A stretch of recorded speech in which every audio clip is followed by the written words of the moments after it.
Recipe வந்து பார்க்கலாம். நான் பேன் வச்சுட்டு ஆயில் போட்டு கறி லீவ்ஸ் போட்டிருக்கேன். கையில் பார்த்தீங்கன்னா ஒன்லி சிம்பிள் மசாலா தான் யூஸ் பண்ணியிருக்கேன். என்னென்னு பார்ப்போம். இது வந்து கத்தலை மீன். வீட்டுக்கு குழம்பு மிளகாத்தூள் போடுவோம் இல்லைங்களா, அந்த குழம்பு மிளகாத்தூள்.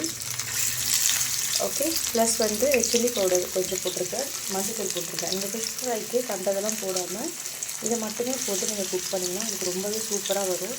இந்த ரெடிமேட் மசாலாவெலாம் ட்ரஸ் பண்ணாமல் நம்ம வீட்டுக்கு குழம்பு கரைப்போம் இல்லைங்களா, உங்களுக்கு அந்த ரெசிபி வேணும்னு சொல்லுங்கள். இது ரொம்ப அத்தன்டிக்காக இருக்கும். அது அந்த மீனுக்கான ஃப்ளேவர்ஸ் எல்லாம் இறங்கி ரொம்பவே சூப்பராக இருக்குங்க. கண்டிப்பாக மஸ்ட் ட்ரை ரெசிபி. வீட்டு குழம்பு மிளகாத்தூள் அளவு தான், ஒரு 2 டேபிள் ஸ்பூன் அந்த மாதிரி, chilli powder 1 table spoon, turmeric salt போட்டுட்டு இந்த மாதிரி பூனை இடித்து இந்த மாதிரி சேர்த்து உள்ளே போட்டிங்கன்னா ஏதாவது ஸ்மெல் இருந்தால் போயிடும், வாசனையும் நல்லாயிருக்கும். அவ்வளோதான். அது மட்டும் இல்லாமல் ப்ரானும் சேம் ப்ராசஸில் தான் இந்த மாதிரி மிக்ஸ் பண்ணி வச்சுருக்கேன். ஓகேங்களா, நல்லா ட்ரை பண்ணி பாருங்கள், நல்லாயிருக்கும். தேங்க்யூ.